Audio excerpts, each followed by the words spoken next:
Bismillahirrahmanirrahim. Assalamualaikum warahmatullahi wabarakatuh. Kami dari Kumpulan 2 ingin membentangkan tentang perkara 152 Perlembagaan Persekutuan iaitu Bahasa Kebangsaan. Nama ahli saya Ainul Mardiah Farisha binti Muhammad Rasidi, Nometrik D2031286. Yang kedua Nurul Aliyah binti Isamuddin, Nometrik D203122923. Yang ketiga Widat Tasnim binti Anwar, Nometrik D203133038. Dan yang keempat Nur Aliyah Farhana binti Muhammad Rosman, Nometrik D203128800. Perkenalan.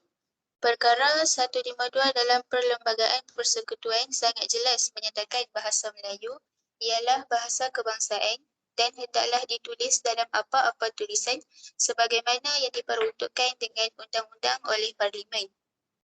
Malaysia terdiri daripada pelbagai bangsa dan etnik. Ini merupakan fakta yang tidak dapat dinafikan sama sekali kerana kita sedia maklum setiap kaum mempunyai hak untuk bertutur dalam bahasa ibunda masing-masing. Selepas negara kita lebih 60 tahun merdeka, bahasa Melayu seolah-olah bukan bahasa kebangsaan di sebalik usaha memartabatkannya yang masih diadakan seperti bulan bahasa dan dekad bahasa. Bahasa Melayu ataupun bahasa kebangsaan akan terus dipinggirkan rakyat sekiranya tiada satu pun usaha untuk mendaulatkannya. Tindakan menukar istilah itu dilihat memperlekehkan Perlembagaan Persekutuan. Mereka yang bertindak sedemikian ternyata tidak mencintai negara dengan sepenuh jiwa dan tidak menghayati rukun negara. Tindakan ini bukan sahaja mempersenda kedaulatan dan Perlembagaan Persekutuan, bahkan penghinaan kepada bangsa Melayu.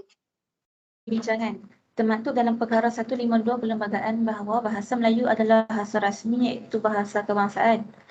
Dalam Akta Pendidikan 1996 Fasa ke-28 menyatakan Menteri Pendidikan mempunyai bidang kuasa untuk mewujudkan sekolah kebangsaan dan vernakular. Pada fasa ke-17, Menteri Pendidikan diberi kuasa mengecualikan bahasa kebangsaan sebagai bahasa perantaraan di sekolah vernakular. Malaysia mengamalkan integrasi iaitu kekuatan setiap kaum dipertahankan termasuk bahasa. Oleh itu, sekolah vernakular wujud di negara ini dan bahasa pengantarnya bukan bahasa Melayu. Membenarkan fasa ke-17 dalam Akta Pendidikan 1996 membuktikan kerajaan sendiri tidak tegas memartabatkan bahasa kebangsaan. Mengambil contoh, Indonesia, semua rakyatnya fasih berbahasa Indonesia walaupun mempunyai pelbagai etnik dan kaum. Walaupun bahasa Melayu dijamin perlembagaan sebagai bahasa rasmi, masalah fasa ke-17 menjadi antara penyumbang masih ramai rakyat tidak fasih bahasa itu. Selain itu, bahasa Melayu sering dipandang rendah atau boleh diertikan ditolak kerana ia dianggap hanya menggunakan di negara ini dan bukan bahasa global. Tiada nilai ekonomi serta profesional. Bahasa Melayu dilihat seolah-olah bahasa yang diketahui, bukan dikuasai.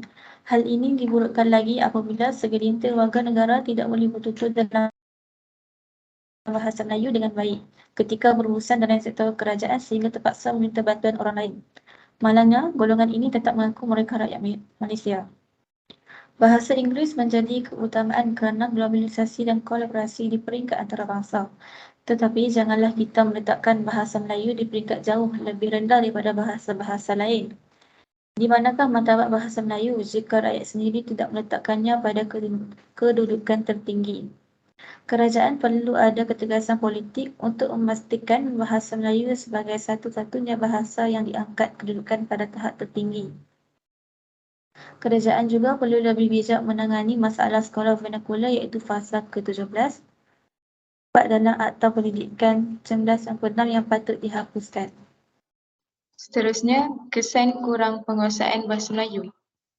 Kerajaan dan pegawai tinggi telah menyampaikan amanat kepada seluruh rakyat Malaysia dengan menggunakan bahasa Melayu kerana ia bahasa kebangsaan kita. Amanat ini menyentuh pelbagai bidang dari program rancangan Malaysia hinggalah ucapan peristiwa dan menyambut semua perayaan.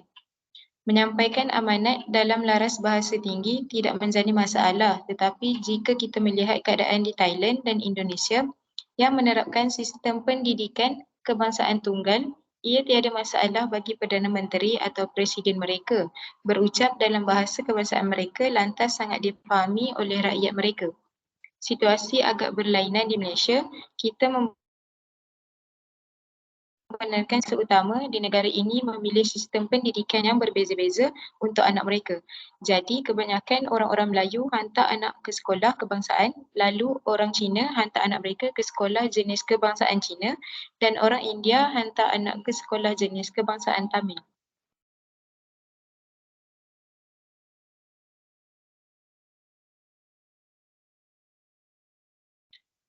Walaupun terdapat anak-anak Cina dan India belajar di sekolah kebangsaan atau anak-anak Melayu dan India bersekolah Cina, jumlahnya tetap masih kecil.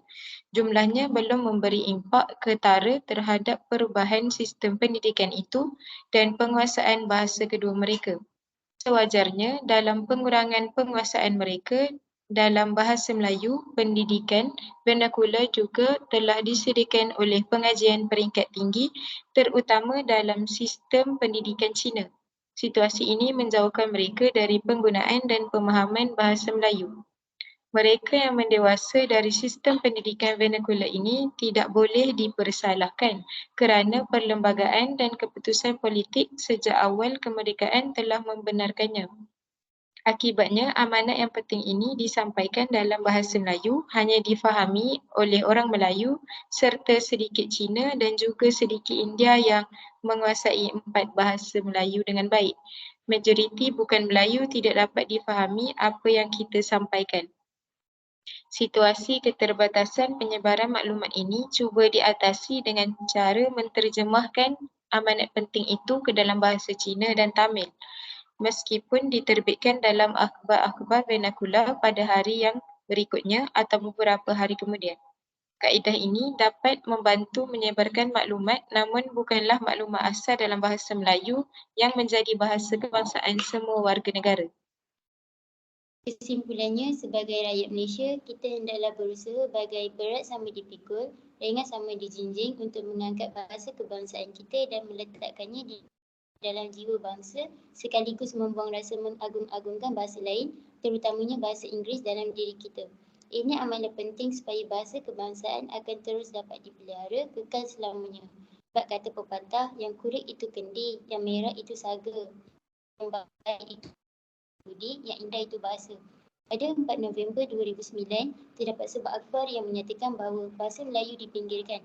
Dalam kenyataan tersebut, Tan Sri Zin Samsudin ada menyatakan bahawa sekarang banyak program yang menggunakan bahasa lain termasuk siaran berita yang turut disampaikan dalam 3 bahasa.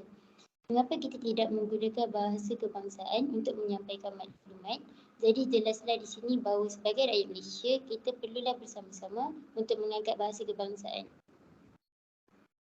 Selain itu, penggunaan ringkasan bahasa ataupun bahasa rojak merupakan salah satu faktor yang membawa kepada kejatuhan bahasa kebangsaan. Jadi dengan itu, kita juga boleh mengawalnya daripada tersebar dengan meluas dengan cara mempelbagaikan bahasa kebangsaan dalam setiap urusan. Kita juga hendaklah membuang tanggapan dengan menganggap bahawa bahasa kebangsaan adalah medium yang utama dalam setiap pembelajaran sama ada di sekolah ataupun di universiti atau kolej. Akhir sekali, semua pihak perlulah memainkan peranan yang penting untuk mengekalkan bahasa kebangsaan agar negara kita tidak dipandang rendah oleh negara lain dan dapat membentuk sebuah negara yang mempunyai perpaduan dan hidup dalam keadaan aman dan terus maju.